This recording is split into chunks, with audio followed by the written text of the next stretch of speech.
Pria kaya raya ini sedang berpura-pura miskin. Whisky yang berharga 50.000 dolar dituangkan ke whisky 2 dolar. Saus daging premium dikemas di kaleng promosi. Ham impor juga diganti dengan kemasan diskon namanya Santi.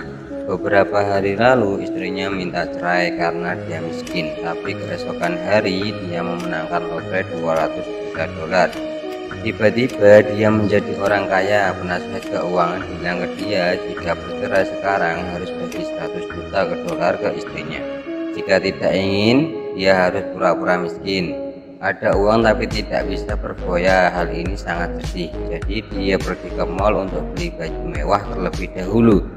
Lalu beli sebuah jam mahal. Saat dia mau keluar, dia hampir ketemu orang yang dia kenal. Dia pun bersembunyi di salah satu toko. Suruh penjaga toko menahan mereka. Melihat pakaiannya yang mewah, penjaga toko tahu maksudnya dan membantu menahan temannya. Pulang sampai rumah, dia menyimpan barang mewahnya di gudang dan menggantikan kemasan whisky dengan dengan kemasan yang murah. Setelah itu akhirnya dia bisa menikmatinya. Santi pun segera makan 1 sendok. Menjadi orang kaya membuat dia lupa. Santi tidak tahu bahwa hal yang dia lakukan akan memberikan masalah pada dirinya. Saat itu istri pulang ke rumah, dia pun terbaring di atas sofa. Saat ketemu istrinya, dia sudah melepaskan pakaian mewahnya. Istri menyuruhnya untuk bekerja di supermarket tempat dia bekerja agar tidak dicurigai. Santi pun setuju. Tapi tanpa diketahuinya, bos supermarket itu adalah musuh dia saat masih sekolah. Marcos terus mengejek Santi, tapi demi 200 juta dolar, Santi pun menahan diri. Akhirnya dia bekerja di supermarket di siang hari, malamnya dia pergi ke resto mewah. Kehidupan orang kaya selalu sangat tenang dan bahagia. Hari ini mertuanya datang ke rumah. Istri mengeluarkan whisky 2 dolar itu. Santi sangat gelisah. Dia pun bilang whisky ini kurang bagus, ganti botol yang lain. Mertuanya bilang, kamu ada whisky yang bagus? Seperti lagi menghina Santi, tapi saat dia minum, Santi hampir ketahuan. Karena rasa ini sama seperti rasa whisky saat mertuanya menghadiri pesta orang kaya. Melihat bapaknya yang suka, istrinya memberikan beberapa botol lagi. Santi pun sangat sakit hati. Dia pun mengangkat gelas dan minum, dan tidak sengaja jam mahalnya kelihatan. Mertua pun mengetahuinya. Santi pun bilang ini jam palsu. Satu buah cuma 10 dolar. Mertuanya pun memberikan 100 dolar. Saya beli 10. Saat itu suara telepon berbunyi. Handphone baru yang dibeli secara diam-diam lupa dimatikan. Mampus sudah. Semua orang bilang bukan suara handphonenya, tapi Santi tidak berani untuk mengeluarkan handphone barunya. Saat hampir ketahuan, dia tiba-tiba bilang soal perceraian mereka ke mertua dia untuk mengarahkan perhatian orang lain, dan hal ini membuat istrinya marah. Dia menggunakan gas bunga dilempar ke mobil bos, lalu merusak mobil dengan kunci. Mobil pun mengeluarkan suara, tapi dia masih emosi. Terakhir dengan pisau dia menusuk ban mobil sebanyak 2 kali. Saat itu juga alarm tiba-tiba berhenti. Rupanya dia salah menghancurkan mobil. Dia adalah Santi. Dia baru memenangkan lotre 200 juta dolar, tapi istrinya minta cerai. Sebelum dia menang lotre, agar istri tidak mendapatkan separuhnya, penasihat keuangan suruh dia pura-pura miskin. Santi sebenarnya tidak ingin membohongi istrinya, tapi saat keluar dari resto, dia bertemu dengan istri bersama dengan bosnya Marcos. Santi sangat kaget. Jika istrinya tahu dia datang ke resto mahal, maka akan ketahuan. Dia segera berpura-pura menjadi satpam. Istri pun tidak mencurigainya. Dia rasa suaminya datang ke resto mahal hanya untuk mengemis makanan. Setelah mereka masuk, Santi merusak mobil mewah Marcos dengan pot bunga, tapi rupanya dia merusak mobil yang salah. Santi sangat marah. Dia memutuskan untuk pura-pura miskin dan tidak akan berbagi dengan istrinya. Agar tidak kelihatan seperti orang kaya, dia harus tetap bekerja di supermarket Marcos. Hari itu dia memakai mobil mewah ke supermarket untuk bekerja. Supir tiba-tiba ke pom bensin dan petugas di situ adalah teman baiknya si gendut. Mereka pun bertatapan. Santi pun sangat kebingungan. Si gendut mengangguk kepala. Santi tidak tahu apa yang harus dia buat.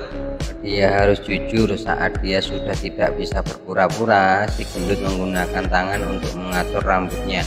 Setelah hal itu, Santi pun sampai di supermarket, tapi dia terlambat. Marcos pun memarahi Santi di depan istrinya sendiri. Tapi demi 200 juta dolar, Santi pun menahan emosi. Setelah pulang kerja, dia datang ke klub malam. Dua teman baiknya sedang minum bir, tapi Santi tidak bisa bergabung dengan mereka karena sekarang dia butuh teman yang kaya juga.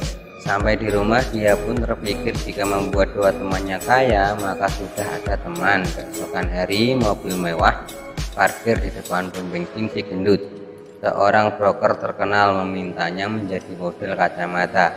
Setiap hari si gendut harus memakai kacamata dan bisa mendapat 8 juta dolar. Seterusnya, teman yang lain juga dapat warisan 8 juta dolar.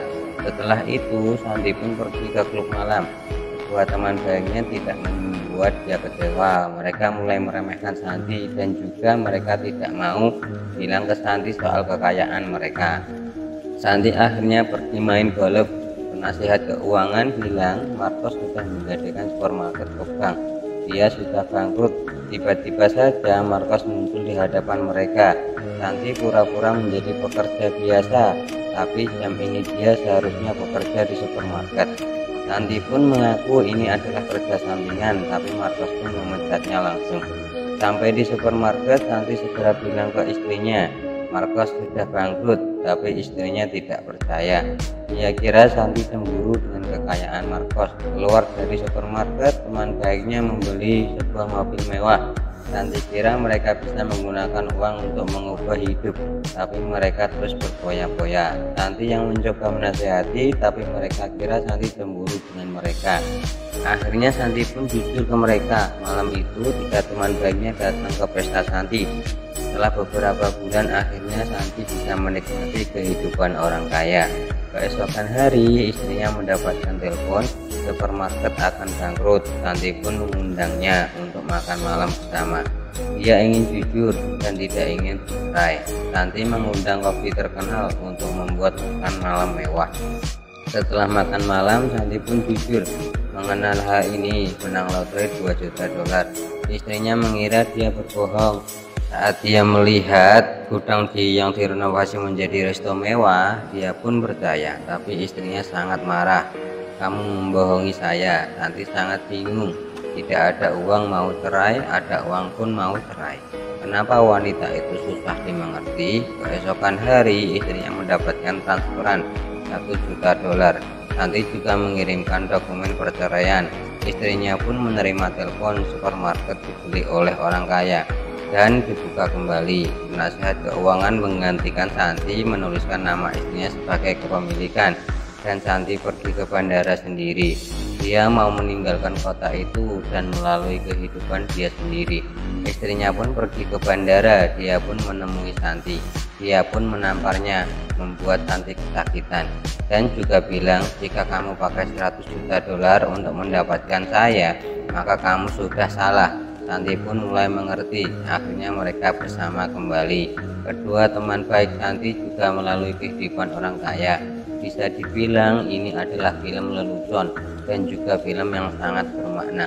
Semua orang pasti pernah berpikir jika dirinya bisa menang lotre, tapi kamu bisa bagi ke temanmu.